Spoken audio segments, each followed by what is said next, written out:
Rebecca de Mornay, the name evokes a cold allure and eyes that seem to conceal 1,000 secrets. But behind that image lies a life far more complicated than the roles she has portrayed. She entered Hollywood like an unexpected gust of wind, at once fragile and dangerous, captivating yet unsettling. And from the very beginning, her life carried two opposing forces: the light of talent and the shadow of wounds no one could see. Born into a fractured family, raised with a lingering sense of insecurity, and forced to find her own place in a vast world, Rebecca did not come to acting simply for fame. She came to survive. Each role became a step deeper into herself, where loneliness, inner conflict, and a longing for recognition merged into something hauntingly authentic. Yet the greater her success, the heavier the price she paid: fractured relationships, difficult choices, and a persistent sense of isolation even in the midst of the spotlight. Rebecca de Mornay is not merely the story of a star, it is the journey of a talented woman who has always stood on the edge, between love and loss, between control and surrender, between her true self and the roles that conceal it. And it is precisely these contradictions that make her life a story worth exploring to its very core. She was born on August 29, 1959, in Santa Rosa, under the birth name Rebecca Jane Pierce. She grew up in a family connected to art and media. Her father was Wally George, a man who would later become a strong personality television figure, and her mother was Julie de Mornay. But what began as a childhood that might have been tied to the arts quickly veered in another direction, not through a single major event, but through a series of fractures that came too early, too close together. In 1960, when Rebecca was still very young, her parents divorced. This separation was not simply two adults going their separate ways, but the first time the structure of her family was broken. Just 1 year later, her mother remarried Richard de Mornay, the man whose surname she would later take. Yet that stability did not last. In 1962, and when Rebecca was only a child, her stepfather died of a stroke. Two events arrived back to back, leaving almost no space to adapt. The family, already changed, lost yet another anchor. With no clear center to hold on to, Rebecca's childhood very early carried a sense of instability, a state that many years later could still be recognized in her tendency to choose silence over expression. After her stepfather's death, her mother took the children out of the United States, beginning a long journey across multiple countries in Europe. Rebecca lived in many places, from England to Germany, Austria, and France. No city lasted long enough to become home. No environment stable enough to form lasting routines. Each move meant starting over, a new language, new people, a new rhythm of life. During that time, she studied at Summerhill School, a school known for its philosophy of free education, where students were not forced into rigid structures. There, children had the freedom to decide how to learn, how to live, and even how to understand the world around them. For a child already accustomed to change, that environment did not create a sense of disorientation. Instead, it fit naturally.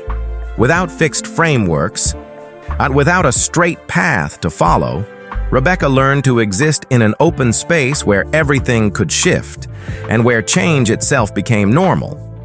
Those years did not leave behind dramatic, clearly defined stories, but they shaped her in a quiet way. When there is no fixed anchor, people tend to develop in one of two directions. Either they cling tightly to something, or they learn to stand on their own. For Rebecca, the choice seemed to lean toward the latter. She became independent early, not as a declaration, but as a natural reflex. Instead of expressing emotions directly, she observed more: how others spoke, how they reacted, how relationships formed and then shifted. That observation was not loud, but it accumulated over time, forming a layer of understanding about people that did not need to be expressed in words. At the same time, constant movement forced her to adapt, not once, but repeatedly. Each new environment required a different way of existing, and the ability to adjust herself to circumstances gradually became a skill. This was not change in order to dissolve into the surroundings, but flexibility in order to survive while still preserving a part of herself. From those foundations, something began to take shape, not yet a profession, but a way of approaching the world. When Rebecca De Mornay entered acting years later, she did not need to create depth for her characters. What she brought to the screen, the silence, the gaps, the sense of unpredictability, had already existed long before, as part of growing up in a childhood that was never entirely stable. In 1975, at the age of 16, Rebecca De Mornay already had an agent. Meetings took place in small studios across Europe, where tape machines rolled slowly, microphones hung low, and musicians tested layers of sound. She wrote songs for several German artists, adjusting melodies right at the mixing desk, listening back through headphones, then signing her name to recordings that did not carry her image.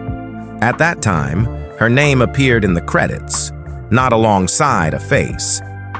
In a film project that capitalized on the post-Bruce Lee wave, she contributed to the music for Goodbye, Bruce Lee, His Last Game of Death.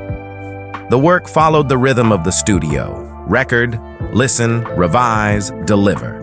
There was no red carpet, no premiere. It was a path that began with creation, quietly, placing emphasis on what was heard rather than what was seen. In early 1980, Rebecca returned to the United States. Los Angeles opened up a different system: fixed schedules, casting processes, auditions measured in minutes. She enrolled at the Lee Strasberg Institute. In enclosed classrooms, under soft lighting, exercises revolved around memory and instinct. Actors sat still longer than usual, holding on to just enough emotion for others to perceive without words. The sessions repeated, breathing was adjusted, the eyes became an anchor. A year later, her first film opportunity appeared. One from the Heart, 1981, directed by Francis Ford Coppola, was shot on enclosed sound stages, with artificial lighting layered over surfaces like a reconstructed city. Rebecca's position lay in a small part of the story. The camera passed, her character appeared and exited the frame according to marks on the floor. The pace was fast, each scene reset repeatedly, a large crew, everything operating under the director's signal. The film did not place her name at the forefront. Audiences remembered the visual structure and ambition of the project more than the brief appearances of new faces. But behind the scenes, a reference system had been established. How to stand within predetermined lighting. How to move precisely to position.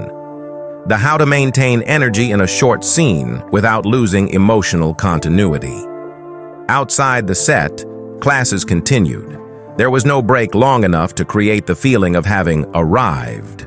Small details were retained. A slightly longer pause, an unhurried glance, a restrained reaction held at just the right level. There was no leap forward, only accumulation. This phase passed without creating a clear resonance. Her name had not yet been defined, her position still at the edge of a larger frame. Yet the foundation had formed in a quiet way. On-set experience, the discipline of method acting, and an approach rooted more in inner life than outward display. Those layers continued to build, waiting for a role large enough to bring everything into the light. In 1983, Risky Business arrived at a moment when American cinema was gradually shifting toward more personal narratives, where youth, ambition, and risky choices began to be brought to the screen with greater candor, and within that space, Rebecca De Mornay stepped into the role of Lana as a presence that required little explanation, yet was powerful enough to alter the rhythm of the entire story. This character was not built through long stretches of dialogue or layers of detailed backstory, but through the way she appeared within the frame, the way she looked at the person in front of her, the way she maintained just enough distance to create a sense of something that could never be fully grasped. And it was precisely that restraint that made Lana not merely a supporting role in the story of a young man, but a direct force shaping how audiences experienced the entire film. On set, the contrast between Rebecca De Mornay and Tom Cruise became increasingly visible through each scene, as one carried a constantly moving, fast, direct energy, while the other held a slower, steadier rhythm, almost without needing to change much, yet still generating a distinct pull. And it was this opposition that formed one of the key elements allowing the film to sustain an underlying tension throughout without having to heighten it through surface-level conflict. When the film was released, the shift happened almost immediately, not gradually spreading, but erupting simultaneously in multiple places. As the box office surpassed $63 million, theaters filled to capacity, images from the film were repeated, copied, taken out of the screen, and absorbed into the fabric of 1980s popular culture. And within that flow, Lana was no longer a character confined to a script, but became an image with its own life in the audience's memory. The peak of this turning point did not lie in the revenue numbers or even in the film's success, but in the change in how Rebecca De Mornay was perceived, as she moved from being an actress who briefly appeared in earlier projects to becoming a face audiences began to anticipate, a presence the camera could no longer pass over too quickly. Because even a pause shorter than usual was enough to hold attention, and from that moment on, her position in Hollywood no longer sat at the edge of the frame. From the same starting point, two paths began to diverge clearly as Tom Cruise stepped directly into the trajectory of a central star with increasing speed, while Rebecca De Mornay remained in a different space, not stepping away from the spotlight, yet not moving into the center in the conventional way. And it was precisely this difference in rhythm that shaped everything that followed, because the turning point had occurred, but the direction taken afterward was not the same. After the turning point of 1983, Rebecca De Mornay entered a phase far more significant than it appeared on the surface. Risky Business had made her name recognizable, but that attention was only the first doorway, not yet a stable position within Hollywood's star system. A striking role can lift an actor out of obscurity, but to remain, they must prove that success did not come solely from the circumstances of a single film. Rebecca stood exactly in that transition, already seen, but not yet secured. The year 1985 became a clear test. Appearing almost simultaneously in Runaway Train, The Trip to Bountiful, and The Slugger's Wife showed that the industry no longer viewed her as a face limited to repeating the mysterious allure of Risky Business. Offers for Rebecca began to spread across different directions. A tense, a performance-driven project with artistic weight, a film leaning toward emotional depth, and a more mainstream work requiring direct accessibility to audiences. In itself, this was an important professional signal. Hollywood was testing Rebecca across multiple trajectories, as if trying to determine where she truly belonged. In Runaway Train, what mattered was not only how her character appeared, but that Rebecca was placed within a project carrying clear artistic weight, alongside strong actors, and within a structure that demanded precision rather than display. This was not the kind of role designed to capture all attention, but it was the type that allowed industry professionals to see something else. She could maintain her own gravity even without occupying the center of the story. For an actress just emerging from a role easily confined by sensual and unpredictable imagery, This was a valuable shift. It signaled that Rebecca could exist within films evaluated by acting quality, not merely by screen presence. The trip to Bountiful continued to expand that perception. If Runaway Train showed that she could stand firm within a tense structure, now this project placed her in an environment requiring restraint and an awareness of her place within the whole. It was the kind of work that does not propel an actor into major stardom, but strengthens trust in the eyes of directors, producers, and casting professionals. Rebecca was not asked to repeat Lana. She was used as an actress capable of adjusting herself to the rhythm of the work. In an industry that often turns a young woman's first success into a formula to be repeated, this was not a small professional signal. The Slugger's Wife revealed another side of the issue. The film brought her closer to a more accessible narrative rhythm and a more mainstream surface, the zone where an actor can expand their audience if they find the right role. But it was also here that the first limitation emerged. Rebecca could adapt, could be effective in her presence, yet she was not always given projects strong enough to turn that presence into another leap forward. She was beginning to have range, but there was not yet a clearly defined image strategy from the system for her. Placed side by side, these three films mattered not because they created a new commercial peak, but because they answered a larger question after Risky Business. Rebecca De Mornay was not an anomaly sustained by a single role.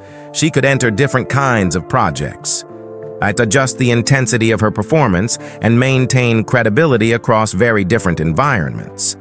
This was the moment her image began to shift from a striking face to an actress the industry could continue to use. Even so, this phase also revealed the quiet limitation of that path. Projects with artistic value helped Rebecca gain more respect, but were not enough to place her among the actresses built as long-term box office centers. She was recognized as a presence of quality, but not yet as a name upon which an entire film's commercial strategy could be anchored. In other words, 1985 expanded Rebecca's professional range, but did not fully resolve the question of her place in Hollywood. She could do more than people expected, yet the system had not decided where to position her in the long term. For that reason, this became a transitional phase. It did not explode in the sense of creating a new icon, but it quietly defined the trajectory that followed. Rebecca De Mornay would not be remembered only for appearing at the right moment, but for her ability to step into different structures while maintaining her own weight. At the same time, it was here that a paradox began to take shape, one that would follow her for many years. The more she proved herself flexible and reliable, the more she risked becoming a highly regarded actress who was not always given a proportionate central position. And God Created Woman, 1988, was an experiment in that direction. The project carried the expectation of recreating an image that had once shaken cinematic history, an image associated with seduction, rebellion, and female power on screen. Rebecca's selection for the role showed that she was being recognized as a face capable of carrying more complex symbols, not limited to supporting roles or accents within a larger structure. Yet it was precisely here that another limitation became visible. The image the film attempted to construct did not achieve a level of impact equal to its initial ambition, and that did not only affect the project itself, but also interrupted the possibility of positioning Rebecca as a clear commercial center. She had the ability to take on symbolic roles, but she did not always encounter projects strong enough to turn that ability into a sustainable leap. By Backdraft, 1991, the structure shifted again in a different direction. This was a large-scale film with high production value, with male actors at the center, operating within the logic of an action technical work. Within that space, Rebecca De Mornay was no longer being tested as a leading image, but became part of an already defined system. This did not mean her role lost value, but it clarified how Hollywood was beginning to use her as a presence with reliability, capable of preserving the necessary emotional depth in the quieter spaces between action-driven lines. At the same time, it also confirmed another reality. The center of these major projects did not lie with her, and the opportunities to transition into a central position were still not truly stable. When these two projects are placed side by side, and a trajectory becomes clearer. Rebecca De Mornay was not pushed out of the industry, nor did she fall into a lack of opportunity. On the contrary, she continued to be invited into films of varying scale and value. But those invitations spread in multiple directions without converging into a single, defined, central image. This is a particular mode of existence in Hollywood, an actress who is trusted, capable of adjusting herself across different structures, yet not framed into a clear brand that the system can repeatedly exploit. This is both an advantage and a limitation. It prevents Rebecca from being trapped in a fixed type of role, but at the same time makes the path toward top-tier stardom far less clearly defined. In 1992, The Hand That Rocks the Cradle was no longer a project that continued the previous trajectory, but became a clear turning point, as Rebecca De Mornay stepped into a role that did not seek empathy, but directly created a sense of unease, and it was precisely this choice that pushed her image further than any of her previous performances. The character of Peyton did not appear as a threat from the beginning. She was not loud, did not reveal herself, but slipped into the domestic space in an almost invisible way. Each small gesture, each glance held slightly longer than usual. Each silence extended beyond what was necessary, and it was that slow rhythm that allowed tension to accumulate over time, not erupting immediately, yet impossible to avoid. On screen, Rebecca De Mornay did not push the character toward extremes from the outset, but held back, restrained, allowing everything to shift gradually. As care slowly turned into control, presence gradually became intrusion, and at a certain point, the audience no longer remained in the position of observers, but were drawn into the fear of the characters themselves, where the boundary between safety and danger disappeared without any clear warning. When the film was released, the reaction came in waves, not only in its box office, surpassing approximately $140 million and placing it among the year's biggest hits, but also in the way audiences responded directly to the character, as Peyton was no longer a role confined within a script, but became an image that stayed with viewers, leaving behind a lingering sense of discomfort long after they left the theater. The MTV Movie Award for Best Villain did not merely acknowledge the impact of the performance, but revealed something more clearly. Rebecca De Mornay had entered a new image territory where she did not need to be liked in order to be remembered, and it was this shift that created the most distinct commercial peak of her career. Yet at that very peak, a limitation began to form almost simultaneously. As the villainous image became too strongly defined, too clear, causing subsequent offers to gradually revolve around the same type of character, where mystery and threat became the default, narrowing the space for other choices. And from that moment on, success not only opened doors, but also quietly drew boundaries for the steps that followed.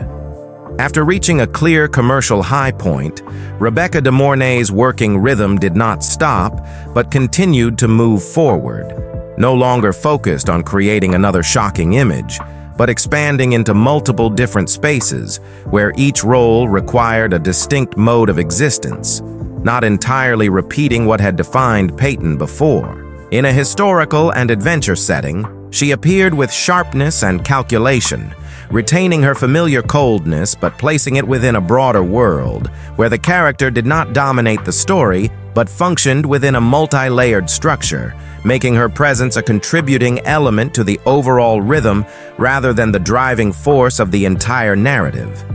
When the story shifted into legal and psychological spaces, the performance rhythm tightened again, focusing on internal choices, where each decision did not need to be spoken aloud yet still carried enough weight to influence the entire progression. And in that space, Rebecca De Mornay did not rely on surface tension, but preserved smaller movements, allowing tension to build in a more concealed way. In another direction, her deeper involvement in the production process as an executive producer opened a new layer of work behind the camera, where she was not only present within the frame, but also involved in decisions shaping the story, from how the script was developed to how elements were arranged to create the overall rhythm of the film. Although projects continued one after another, these movements did not produce a clear, explosive peak, but maintained Rebecca De Mornay's presence steadily within the industry. A familiar kind of presence, not requiring attention through major changes, yet sufficient to sustain her position in an environment that constantly demands replacement. When she moved into television with the role of Wendy Torrance in the 1997 adaptation of The Shining, the narrative space opened in a different way. Longer, slower, allowing the character to exist under continuous psychological pressure rather than brief climactic moments. And this choice did not separate her from cinema, but created a parallel axis where Rebecca De Mornay could move between two storytelling forms with different rhythms while still maintaining her familiar control in performance. Moving into the 2000s, Rebecca De Mornay's position in the industry shifted in a way that was very clear, yet not loud. She was no longer placed at the center to carry an entire story, but gradually moved into a different kind of presence, where value lay in reliability and the ability to give weight to already established structures. This was not a retreat, but a familiar movement in Hollywood. From a face once tested at the boundary between star and leading actress, Rebecca became someone chosen because she could enter a film without taking it over, yet still leave a trace that was difficult to replace. The projects during this period reflected quite clearly how the industry viewed her. In Identity, 2003, Rebecca appeared in a film constructed like a multi-layered game, where each character held only a fragment of the mystery. She was not positioned to stand apart from the whole, but existed within the mechanism of the story itself, a necessary presence to maintain the film's density and atmosphere. By Wedding Crashers, 2005, the shift became even more evident. Her role contracted in both screen time and focus, appearing as a brief point of contact in a fast-moving mainstream film. Here, it was not difficult to recognize another parallel reality. Central positions had been given to a new generation, while Rebecca was used as a familiar face capable of enriching the film's structure through a short yet precise appearance. And that shift continued into Mother's Day, 2010, when Rebecca returned to a role that was stronger and more easily recognizable. This was not a comeback in the sense of reclaiming a former position, but more like a confirmation.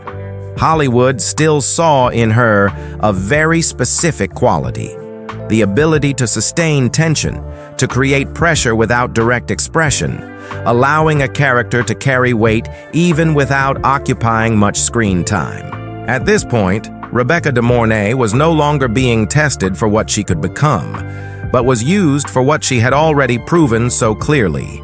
That was a professional advantage, but also a limitation. The range of choices was no longer as wide as before, gradually concentrating on roles marked by control, mystery, and underlying tension, areas where she almost did not need to try to be convincing. Jessica Jones, 2015 to 2019, was where this position became most clearly expressed within a long-form structure. Rebecca did not enter the series as a central figure, but as a sustained force of influence, seeping into the most personal decisions of other characters.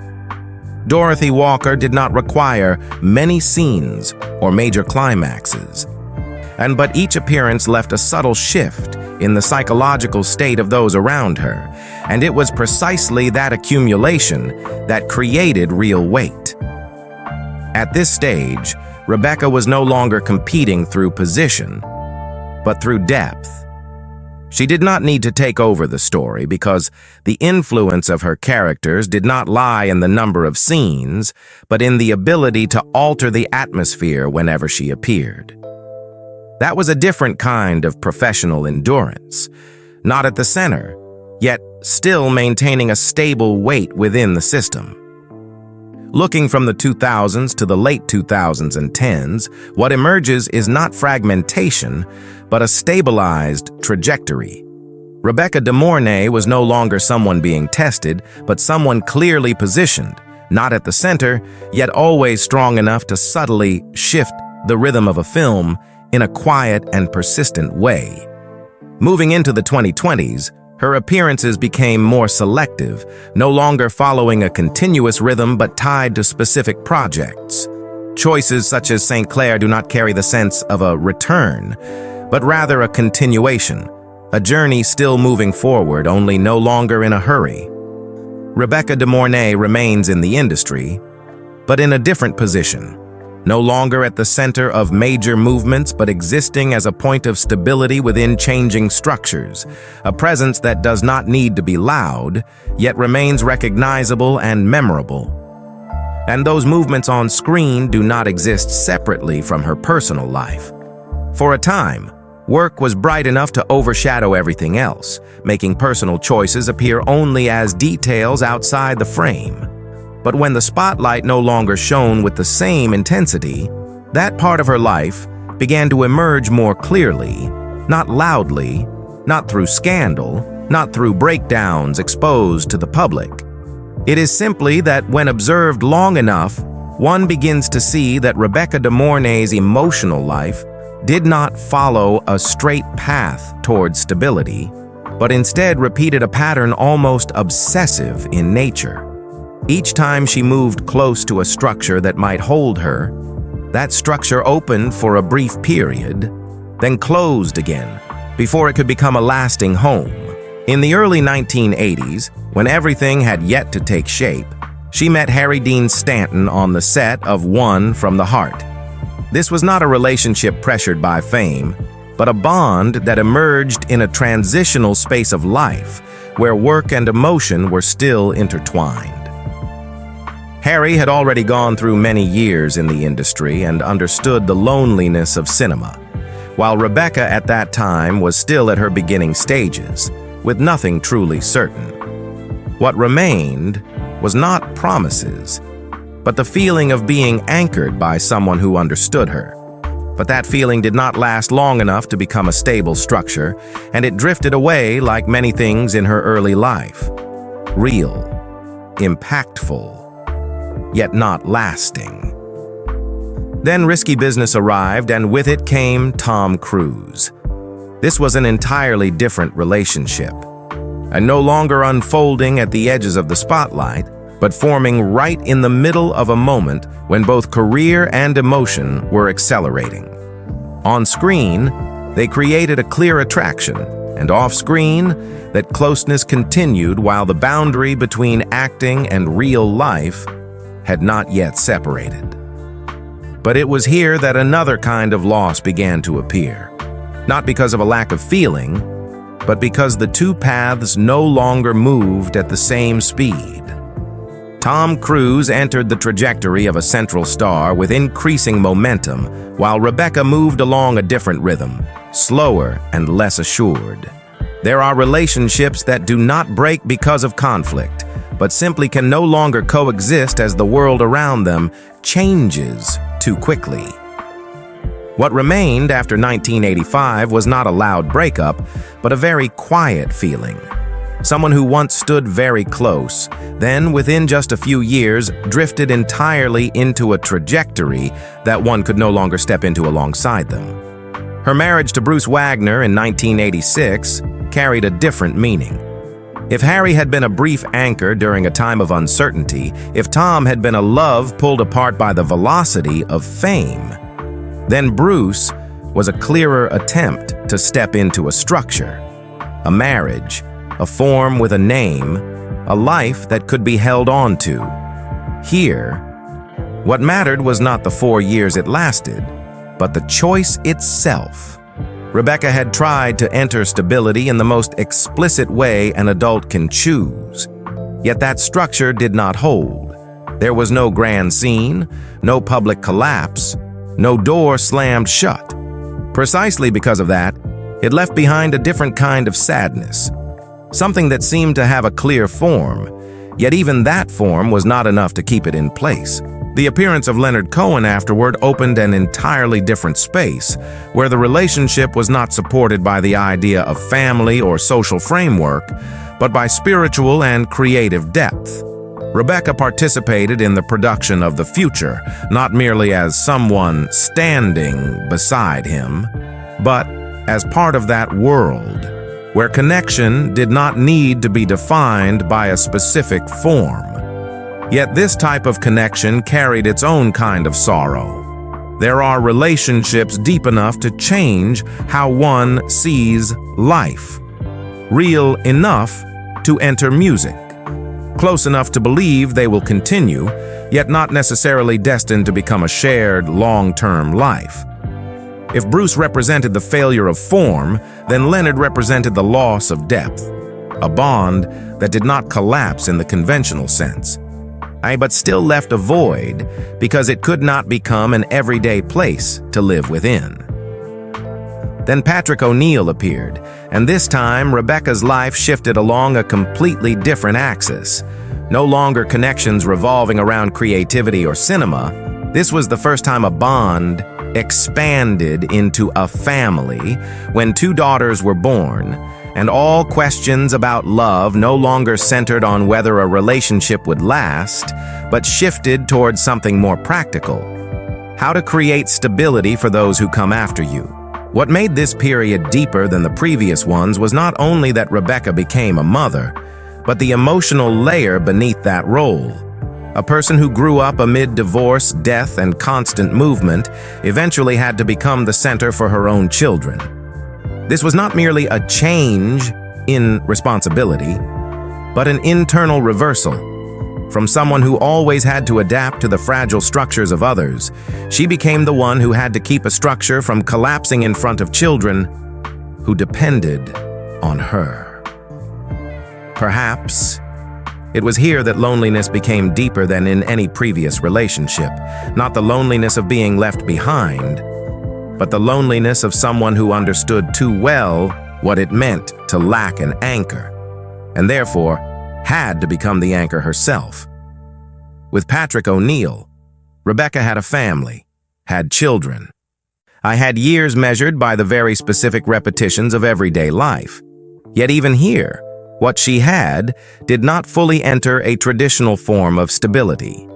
The family existed, love existed, responsibility existed, but it did not complete itself into a firmly structured form in the conventional sense.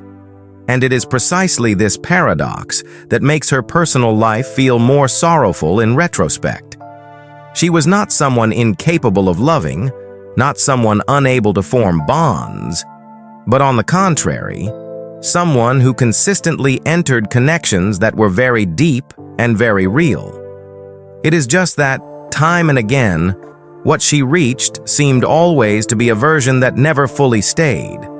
If Harry left behind the feeling of being sheltered during a fragile time, then Tom left the image of a love pulled away by trajectory. Bruce left the quiet disappointment of a form that could not hold. Leonard left the deepest layer of harmony that did not become a shared life. Patrick left the closest thing to a home. Yet even that home did not erase the fact that Rebecca still had to hold on to the most stable part for her children and for herself. Looking at all these relationships together, what emerges is not a series of failures, but a pattern more painful than that. She repeatedly came very close to different forms of attachment, yet none remained complete enough to erase the fragility rooted from the beginning of her life. There were no major scandals, no collapses that ignited the press, and nor a single tragedy large enough to define this entire part of her life. But perhaps that is precisely why its sadness endures. It does not reside in one specific day, but in repetition. Time and again, Rebecca stepped into a structure that seemed capable of holding her, and time and again, that structure either changed shape or closed before becoming a fixed point. In the end, what remains is not the memory of a clearly defined collapse, but the feeling of a life that has repeatedly touched stability, yet rarely been able to remain within it long enough. At present, Rebecca De Mornay continues to maintain a rhythm of life connected to her work, but it no longer operates with the same continuous intensity as in earlier periods. She still accepts roles in film and television projects, but in a selective way, not driven by frequency or constant visibility, but focused on roles that align with her current pace of life and position. No longer are there chains of projects following one another on a dense schedule. Her time is now structured differently, where work occupies only a portion, and the rest is reserved for personal life, for family, for quiet spaces not governed by production timelines or public attention. Rebecca De Mornay has 2 daughters, and in recent years her role as a mother has become a central part of her daily life. So her living space is no longer tied to film sets or constant travel, but to stability, to activities that repeat over time, where value does not lie in change, but in continuity. She does not appear frequently in the media, does not actively construct a public image, and does not participate in the noisy currents of the modern entertainment industry. Rebecca De Mornay's presence at this stage is selective and restrained, much like the way she has performed on screen, holding back just enough, never more than necessary.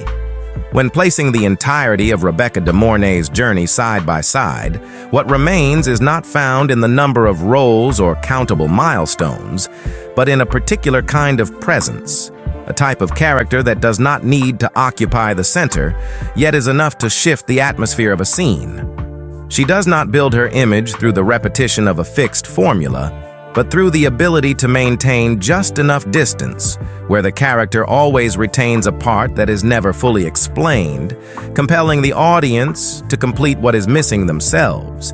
That space becomes her signature, rather than easily defined surface traits. In many films, Rebecca De Mornay is not the one who drives the entire story, yet she is the one who sustains a quiet tension, an undercurrent that exists beneath what is explicitly shown. And that presence is not loud, not demonstrative, yet it tends to linger longer in memory, not as a clear image, but as a feeling. The characters she portrays are often not constructed to become symbols in the traditional sense, yet they carry their own weight, not through what they do, but through what they do not say, through the silences they hold within each frame. Rebecca De Mornay's life does not leave behind an easily graspable image, but resembles a sequence of choices that do not remain long enough to form a complete structure. Each phase leaves its own trace. Each relationship carries a certain degree of attachment, yet nothing remains long enough to become a fixed anchor. Instead of accumulating toward stability, the journey unfolds in its own rhythm, where change becomes the familiar state. What lingers is not where she has arrived, but how she exists in the spaces in between roles, between relationships, between beginnings and endings that are never clearly named. A form of presence that does not need to assert itself through a final outcome, yet remains imprinted in the memory of others as something unresolved, a journey still continuing in its own way.